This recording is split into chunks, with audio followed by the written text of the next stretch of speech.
You're listening to Dodge Movie Podcast. Your hosts are Christi and Mike Dodge, the founders of Dodge Media Productions. We produce films and podcasts, so this is a podcast about films. Join them as they share their passion for filmmaking. Welcome back, everybody, to the Dodge Movie Podcast. This is episode 76, and we are finishing out our race month with the film that I think most people adore, Talladega Nights. Who doesn't like Talladega Nights? I'm sure there's people I'm out sure there. there's somebody, but yeah. I feel like they're a minority. When I told people we were doing this movie, it was usually met with praise and excitement. You know, this is probably my favorite Will Farrell movie. Yeah. Oh, Elf? It's a close one. That's pretty tough. I had to make you think for a second. Yeah, you did. Well, this one came out in 2006. It was written by Will and his partner Adam Kay, and Adam directed it. It stars Will Farrell as the infamous Ricky Bobby, John C. Reilly as Cal Naughton. Maybe Naughton. I think it's Naughton. Yes. Sacha Baron Cohen, Gary Cole, Michael Clark Duncan, Leslie Bibb, Jane Lynch, Amy Adams, Andy Richter, Molly Shannon, Greg German. I think that's how you say it. Yeah, I never knew if it was German or German, but let's go with German. And David Koechner. And when I saw David Koechner plays a character called Herschel, but when I first saw it, I thought it was like himself. You know how they list, right. And I was like, David Koechner plays himself in this, but I misread. Whammy! Yeah. So, as you would expect, a lot of the filming locations were in North Carolina, at the Talladega Speedway. Let's see, the Lowe's Motor Speedway in North Carolina. I think a lot of different Carolina speedways stood in for other infamous speedways, but I guess Talladega being in the title, it was probably prominently featured. I know somebody, hopefully a listener, shout out if Shirley's listening, who lives within 20 miles of the Talladega Speedway. Well, looky there. The synopsis for this film, courtesy of IMDb, is number one NASCAR driver Ricky Bobby stays atop the heap thanks to a pact with his friend and teammate Cal Naughton Jr. But when a French Formula One driver makes his way up the ladder, Ricky Bobby's talent and devotion are put to the test. Let's see, we got 4 taglines for you to choose from. The first one is the story of a man who could only count to number 1. That's a good one. All right, what do you think about no one can handle the curves, the speed, the heat like Ricky Bobby? That's pretty standard. If you're not first, you're last. That's the best. Yeah. No brakes, no brain. Also funny, but because it's used in the film, if you're not first, you're last. I think that's the winner. That's your favorite? Yeah. Wait, over the story of a man who can only count to 1? Yeah, I mean, that's a funny joke, but I think when it comes to summarizing the movie, the tagline, right, if you're not first, you're last, I think that to me is the winner. All right. Well, Mike, why don't you kick us off with the pickup line for Talladega Nights? Guess how fast I'm going now. Now, there's a title card at the beginning, which I also want to bring up as an honorable mention. It says, America is all about speed. Hot, nasty, badass speed. Eleanor Roosevelt, 1936. Now, I don't believe Eleanor Roosevelt actually said that. Not that we're calling Dirty Sanchez less than a documentary production company, but I don't think that was actually said by You're not buying it. No, but it's a good line. It's a good line. Now, I don't know if you're going to discuss this in your driving review. Right. But the opening scene is basically Ricky Bobby's birth. Correct. Jane Lynch plays his mother. Mm-hmm. She is in the back seat. She's the pregnant one. Yes. Sitting on what I would call the passenger side of the car, the right side of the car if you're in the car. Right. Bench seat, but she's on the right. Yes. And she is sitting sideways with her legs towards the driver's side of the car. Sure. So opposite how you would traditionally, 90 degrees from how you would traditionally sit in a car seat. This is correct. Sure. Okay. And her then husband, played by Gary Cole, is driving, and she's in active labor. Mm-hmm. And he seems to not be as attuned to the labor emergency as he is enjoying driving, using this as an opportunity to drive fast. Right. And he even, I think, utters, I just want to go fast or something, which then becomes like Ricky Bobby's tagline. Right. Of a sort. So the gag is, I think does he pull up to the hospital? No, he goes flying past the hospital at over 100 miles an hour because he's more concerned about his speed than getting her to the hospital. Okay. And when he slams on the brakes, there's an exterior from the car, and we hear a thud and a baby cry, meaning that his braking and coming to a sudden stop shot the baby out. Correct. But I have a problem with this because the baby, that's not where the force would be coming, because she was sitting sideways. If she was sitting, like, let's say, in the front seat facing forward, it makes more sense that when he came to an abrupt stop. It really would. Now, perhaps the director would say there was a deleted scene where Jane spins around and puts a heel up on each side of one of the front seats. But even if she was pointed downrange, I'm not sure that the braking would be enough to dislodge the baby. Right. And like you said, what is it, Dirty Sanchez? Yeah, I thought that was the name of their production company. Should not be used or considered in any way. Yeah, not accurate to the physics involved. Okay. There are some other parts that will be covered in the driving review where perhaps the physics was malleable a bit for them for Hollywood purposes, right? To make it interesting. But it is, I actually think that whole segment really tells you what you're in for this film, right? It's kind of silly, like it doesn't bear a lot of resemblance to reality, but it's just a good ride. All right, fair enough. So before we get into the meat of the movie, I just want to make a comment about the casting in this movie. I mean, they got some pretty good hitters. Yeah. I, of course, love Molly Shannon as Greg German's wife, the owner of the team, his most often intoxicated wife. Right. And I loved it because at one point investors are coming in and he's, of course, wanting to impress the investors, and she just starts kissing them on the mouth. As you would. That's how you get investment. Right. So I just love Molly Shannon. But that being said, John C. Reilly is very funny. Leslie Bibb is awesome as Ricky Bobby's blonde, stereotypical kind of groupie wife. Right. I think because of her physique, her comedy is often underrated. But I think Leslie Bibb is a very funny comedic actor. She is. Well, we were watching something the other day. She was in it. She was in the Falcone McCarthy movie about where he's a God's messenger or whatever. Yeah. She plays like a bad person there, but in a very funny kind of way. I thought she was in something that we just watched this week. Oh, yeah, probably. She works a lot. I was She's just saying, amazing. She's quite funny. Very funny. All right. So on to cinematography. I only have one note because I don't think that this is a film that really I mean, it looks good. It's fine.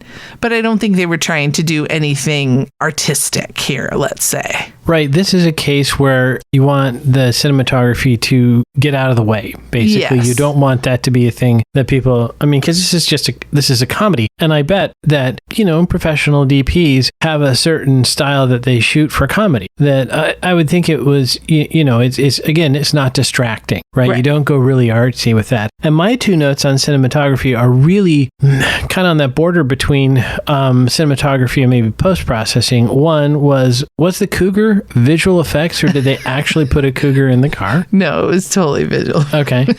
And then the other there was a great scene where they do the overlay of the American flag waving over Ricky Bobby celebrating, which was very fun. But again, I don't know if that would really technically qualify as cinematography, because I think that's probably done in post. Editing, yeah. My only one, which I guess could be post-processing, was there's the wedding photos. I think it's of Ricky Bobby and Carly Bobby. It was their wedding, and you noted that they had the red eye in their wedding photos, yeah, that was rolled well which done. was just a subtle little kind of like, look at what hicks these guys are. However, now that we talk about this, I actually want to take that back. There is one more part of cinematography that I really appreciate, because I don't know exactly what they did, but the first time we ever see Carly, she's in a crowd shot. But the last two times I've watched this film, my eye is drawn to her immediately. So however they shot it, they did so in a fashion that draws the viewer's eye to the one character you need to see. Right. I think she is pretty central, and I think she's showing a couple of her assets. So I think that is why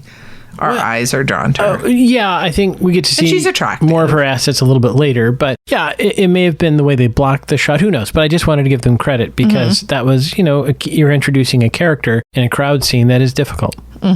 For writing, I have a few things, but one of them that I loved is just, this is such a Will Farrell thing. His first race, he wins, and he's he didn't win. He was just in it. But he was like a late addition. The team would have been, out if he didn't. So they're interviewing him because of that. And he just is this awkward and he's like talking with his hands and he has his hands up by his head and stuff. And he whispers kind of to the commentator. And he goes, I don't know what to do with my hands. And the guy goes, just leave him down by your side. And he's like, oh, okay. But then like a second later, they're just like, it's almost like he's trying to be like the worst hand modeling something near his face because he just keeps playing around with his hands on his face. It's pretty silly. This is interesting because I would say that spirit is also seen in Elf. And this is Will Farrell, I think, at his funniest. He's not a stand-up comedian. I don't think he's funny as funny when he's trying to be funny. It's more this, like you said, awkward kind of, like almost a childlike nature of, I don't know how to behave in this situation. And so he's doing a thing that I think we probably all feel like we understand, right? That sense of what do I do with my hands? I feel like this is a common experience. Maybe it's just to me and Ricky Bobby. But like if you meet new people, let's say a social setting, what do you do with your hands, right? Like you get up in your head, you're like, do I put them in pockets? Do I cross my arms? Do I, make finger puppets? What do I do? I need to start putting in my notes who says these things because I have these silly quotes. Oh, yeah. But now I can't remember. Right. I have one. I keep snapping back to it. It's like a trick you have on me. I think Ricky said that, but I can't remember the context. Possibly so. Yeah, there are some very good lines in here. Someone didn't love you enough when you were little, did they? Yeah, that's a good one. But I can't remember. Now I had it for a second there, but yes, that's pretty good. I think somebody said it to his dad. Yeah, I think you're right. But there's one here that I don't think was unique to this film. I think they captured, but I just love, I wake up in the morning and piss excellence, right?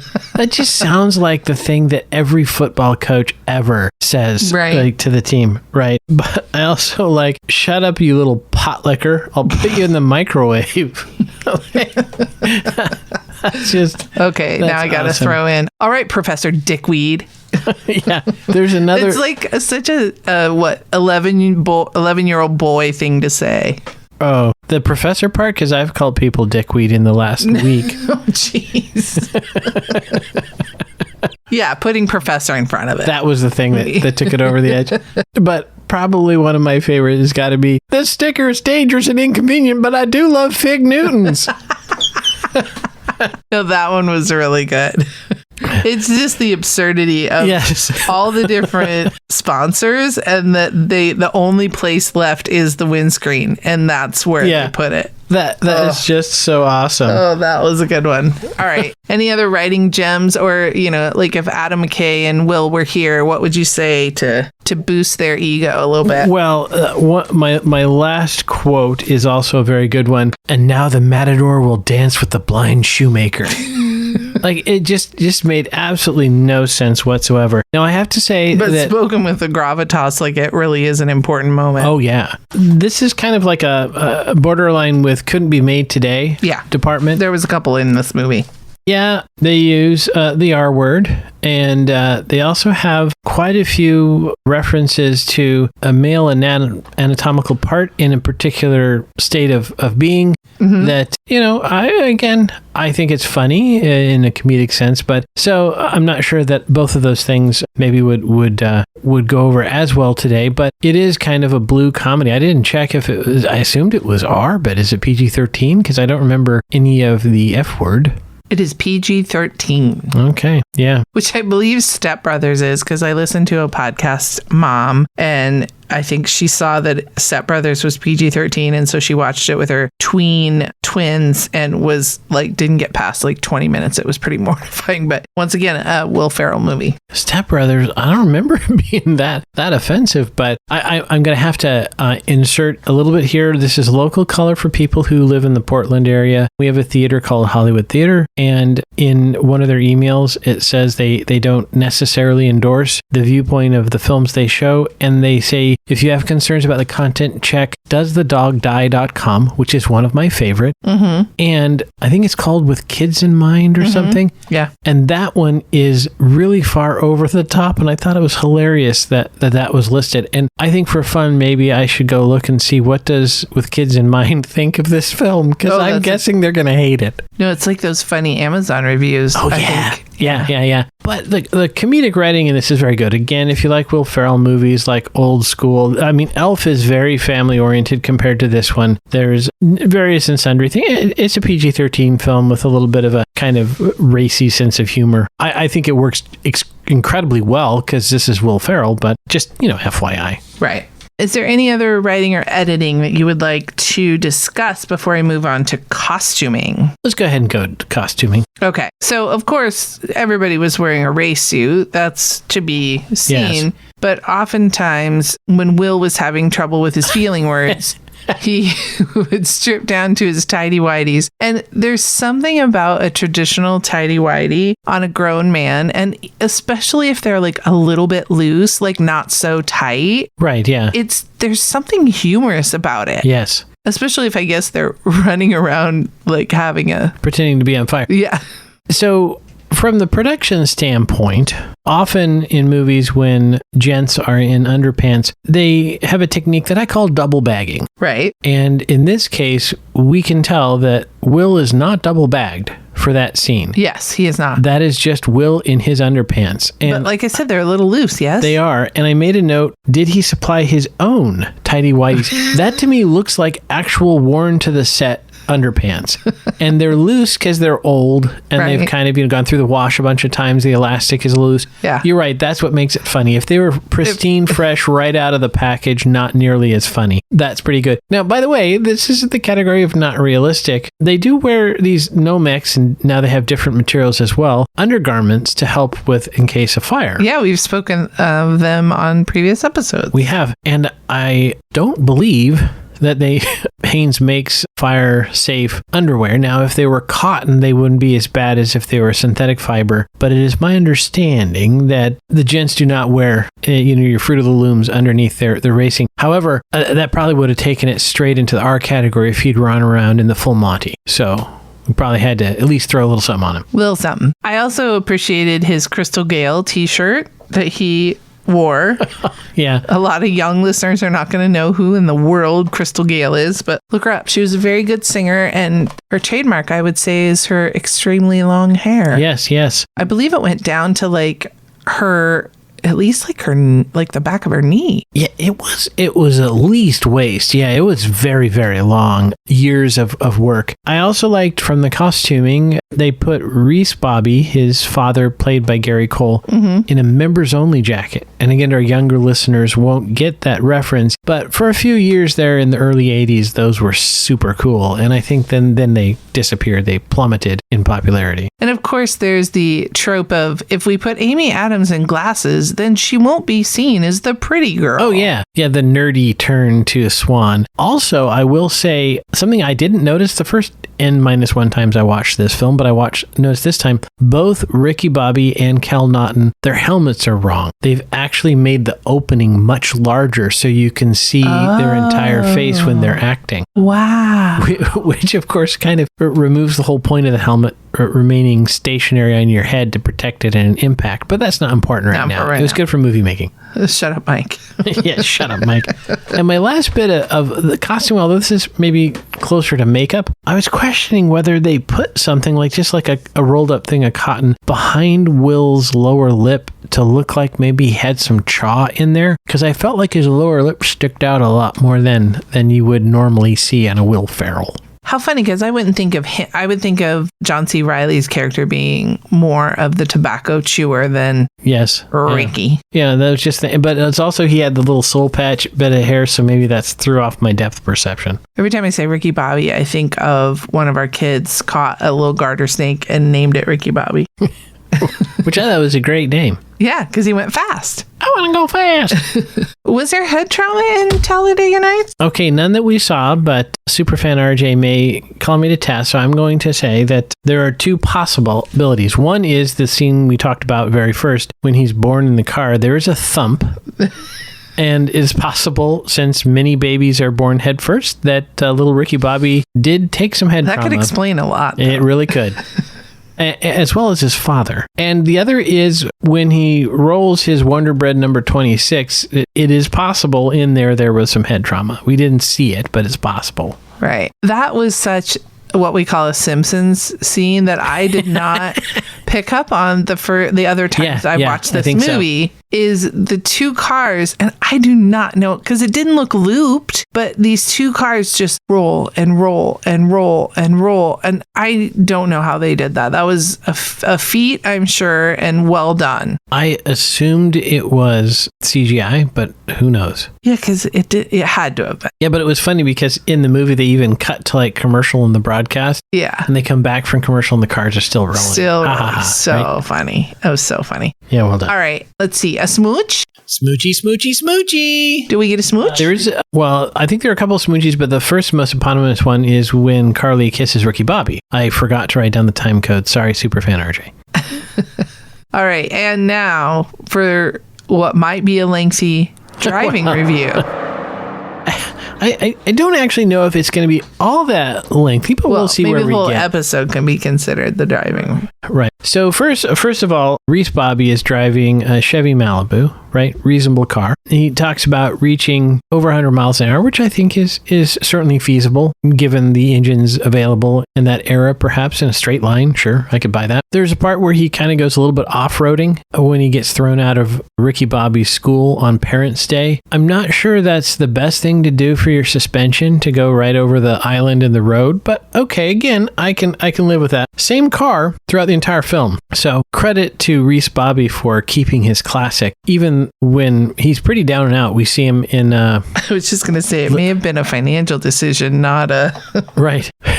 Well, yeah, I mean, it points to that. But first real driving that we see, I mean, yeah, they have Gary Cole, but in that scene, we really don't see a lot of exterior driving. The first that we see is when little Ricky Bobby steals his mom's station wagon at the convenience store. And that was some pretty good stunt driving, both for whoever was driving the station wagon as well as the other stunt drivers. And I was very curious because it did look like there was an 8-year-old boy behind the wheel. So I'm kind of curious how they did that. I don't know if they found like a really diminutive stunt driver. Could you create a remote controlled large car? You certainly could. I know that in the original Herbie the Love Bug movies, they put the stunt driver behind the driver's seat so he could kind of crouch down and he wouldn't be as obvious in the shots. So maybe that's how they did. But that was awesome stunt driving. Now, again, coming back to this isn't the most realistic film. This isn't a documentary about NASCAR. There's a scene where, spoiler alert, Ricky Bobby's car ends up backward and he puts it into reverse and then races to the finish line. Okay, so these cars have one reverse gear and it is almost always a very, very short gear. Sometimes it's even shorter than first gear, so like 1-to-1. You're never going to be able to go as fast as a car in fourth gear in your reverse gear. Okay, so but it was a funny joke. And speaking of fourth gear, at one point, and I didn't pause this, it would have increased the pause count and I would know for sure, but at one point they show the inside of the vehicle and NASCAR cars, all of them back then, this is before the 2022 new cars, they had what we call an H pattern gear shifter. Mm-hmm. First, second down, then over to third and fourth. And the shift knob looks like it has a fifth gear on it. And I don't believe that NASCAR regulations allowed you to have a fifth overdrive gear at that point in time. Look at that attention to detail, folks.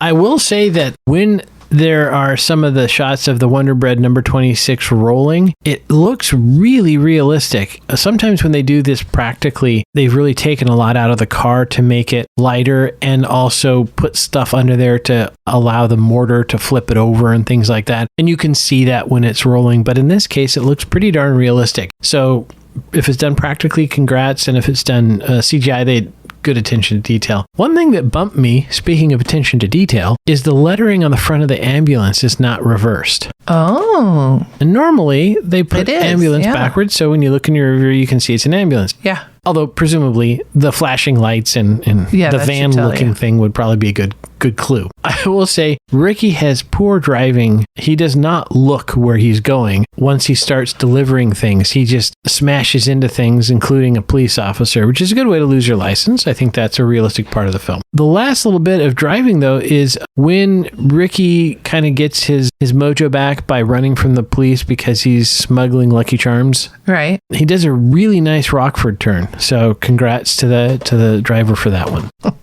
Rockford turn. I like it. Shall we go to the numbers? Let's go to the numbers. Okay, before we do that, because this is partially about kind of the numbers, I thought this little bit of trivia was interesting and I wanted to share it with you all. Wonder Bread, Old Spice, and Perrier were not charged for their product placement in the movie. Wow. Old Spice and Wonder Bread promoted the movie through back-end deals, while Perrier was not required to take any action despite its presence in the movie. In addition, Farrell showed up to many public appearances in his Wonder Bread uniform at no additional charge to the company. Other products placement shown in the movie were Powerade, Coca-Cola, Domino's, Nextel, NASCAR, Valvoline, Budweiser, Lowe's, Ford, Sprint, Applebee's, Goodyear, and, as previously mentioned, Fig Newton. The sticker's dangerous and inconvenient. I just thought that was kind of interesting because we know a lot of movies. That is pretty awesome. Will usually take the opportunity, but in this one, I wonder if people are just like, no, that's okay. Yeah, I thought you might say that Perrier was a little upset that they got associated with Jean Girard. Jean Girard. Yeah. Alrighty. This film came out in 2006 and its budget was $73 million. Wow, that's a big budget for a Dirty Sanchez joint. They did well. Worldwide, it produced 2.2 times that, coming in 162.8 million. So just shy of 163. And domestically, 148 million made up that worldwide number. So they did pretty good. It got a 6.6 out of 10 on IMDb. Oh, that's low. That is pretty low, but as we've said, 71% of critics liked it, and just about the same, 73% of audiences liked it.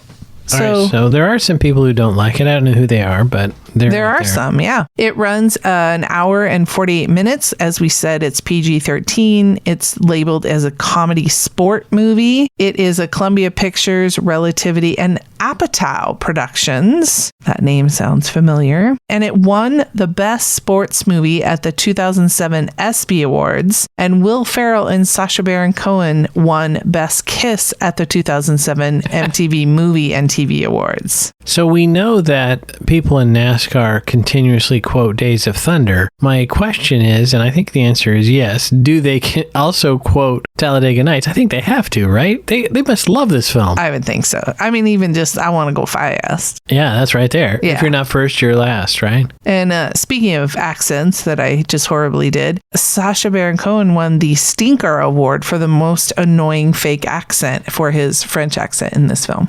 I'm going to say that was an acting choice on his part, is to make it super fake and super obnoxious. I actually think this is one of his better roles. I would agree.